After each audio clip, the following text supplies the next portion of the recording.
Once upon a time, I believed ghosts only existed in stories. You know, the kind your friends tell around campfires to give each other chills.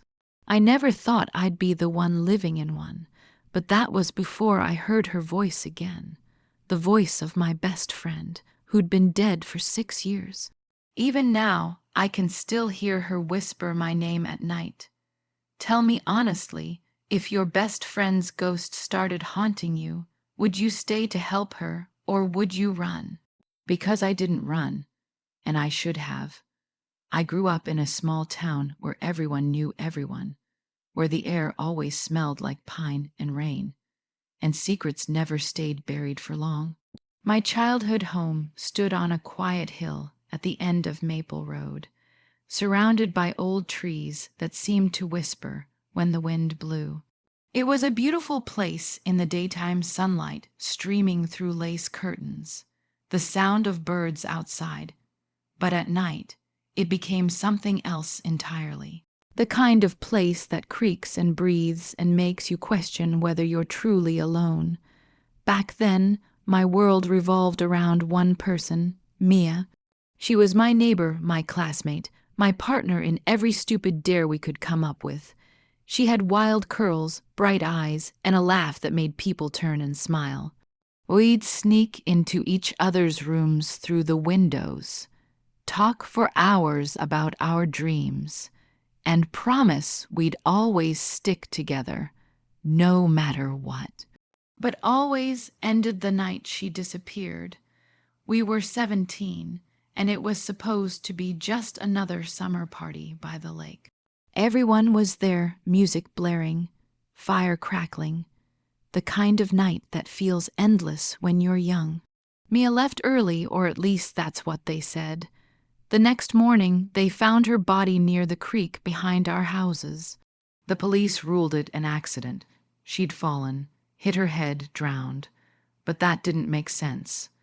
Mia hated the woods. She was scared of them. I'd held her hand through those same trees when we were kids because she swore she heard voices there. After the funeral, her parents moved away, and the house next door was left empty. The town forgot, but I couldn't. Something in me refused to believe that was the end of her story. Still, I moved on, or tried to. I went away to college, buried myself in normalcy, pretended I was fine.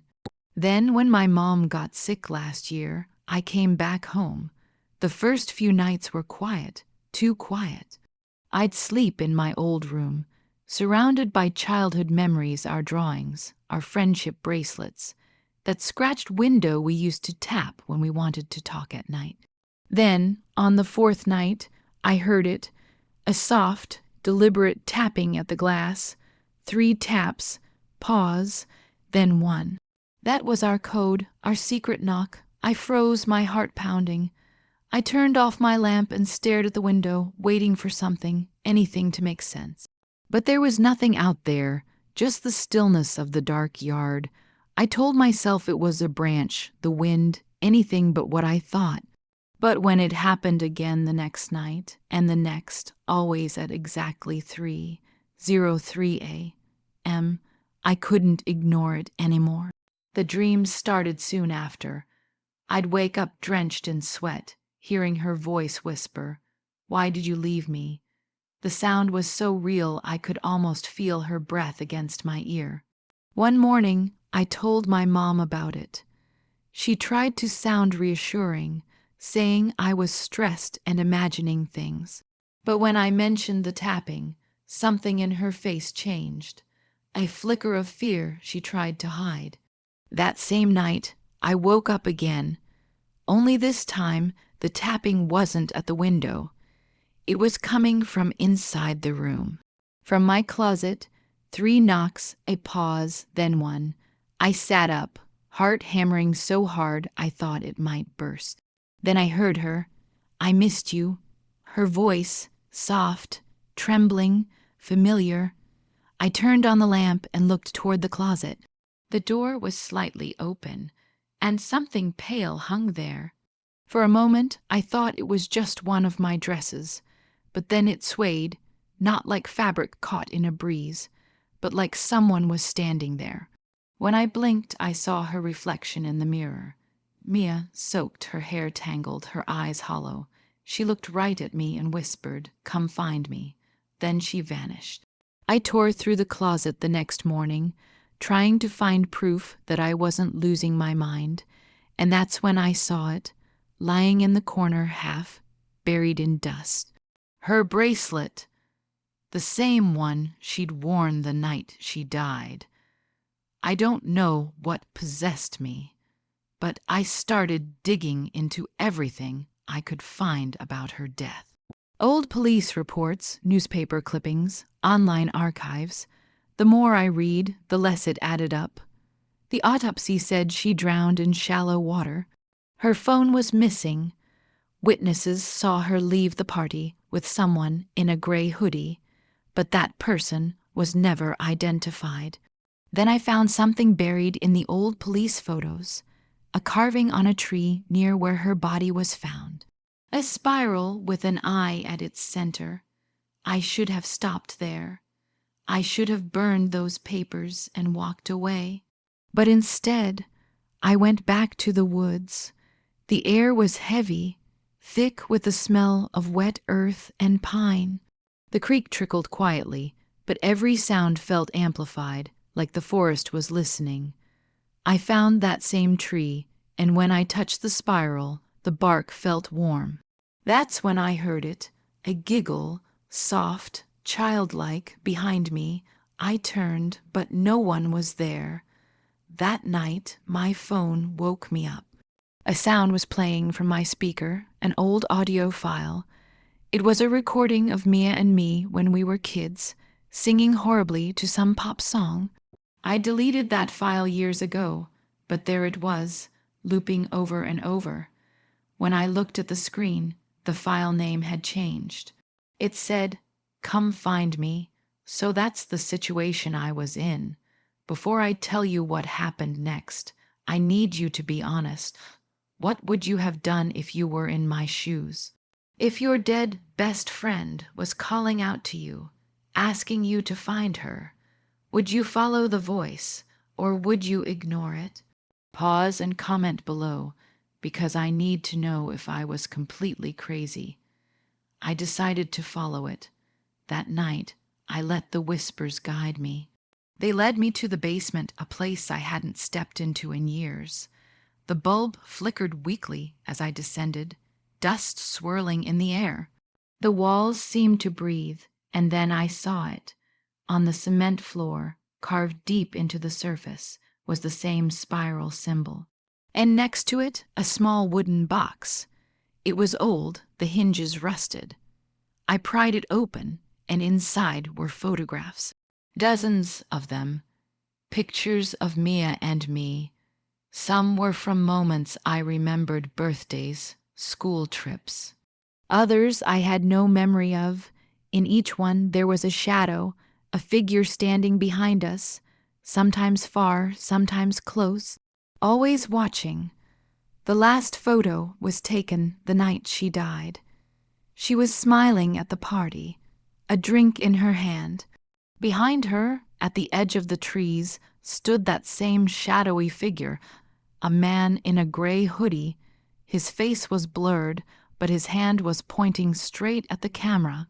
On the back, in smudged handwriting, were 3 words, "He's still here."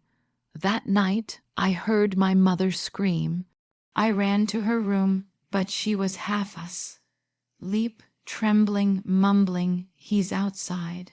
I looked out the window, and for a moment I saw him. A tall man in a gray hoodie standing at the edge of the yard, unmoving. Then, just like that, he was gone. The next few days were a blur of fear. Every night I'd hear footsteps in the hallway, knocks on the walls, whispers that grew louder until they almost sounded angry. Why didn't you help me? I'd wake up with bruises on my wrists, scratches on my door, cold air seeping through cracks that didn't exist. And then came the worst night. It started with the lights flickering. Then the temperature dropped so fast I could see my breath. The tapping began again, this time from every window at once. My mom started praying under her breath. The whispers grew louder until I could almost make out the words. He's here. The front door creaked open slowly, even though it was locked. And there, in the doorway, was the man, the same gray hoodie. But when I looked closer, I realized his face wasn't blurred this time. It was gone. Just a hollow void where his face should have been. I don't remember screaming, but my mom said I did. The next thing I knew, the police were there. They found footprints, wet ones, leading from the woods straight to our porch. But they stopped right at the door. No exit prints, just gone. We moved out the next day. I thought it was over, but the whispers followed. Every night at 3:03, I'd hear faint tapping, no matter where I was. I started digging deeper into the history of that land, desperate to understand what was happening. That's when I found an old record newspaper clippings from 1973. 6 teenagers had drowned in that same creek over the course of a single summer. Each was found with a spiral symbol carved near the scene. One of the victims' names, Amelia, nicknamed Mia. It wasn't just my friend, it was something older, something that fed on people like her, like me. I went back one final time. The woods were silent, eerily still. When I reached the creek, I saw her. Not ghostly this time, just Mia, standing there, smiling gently. She looked peaceful. You found me, she said softly. He can't take us anymore. And just like that, she was gone. The air felt lighter, the woods quieted, the spiral on the tree had faded. When I got home, the tapping stopped. For the first time in months, I slept without fear. But sometimes, even now, I'll catch my reflection in a dark window and see a gray blur standing just behind me. Watching, waiting, maybe the curse isn't done with me yet. Maybe it never will be. So what do you think? Was it really Mia's ghost trying to protect me?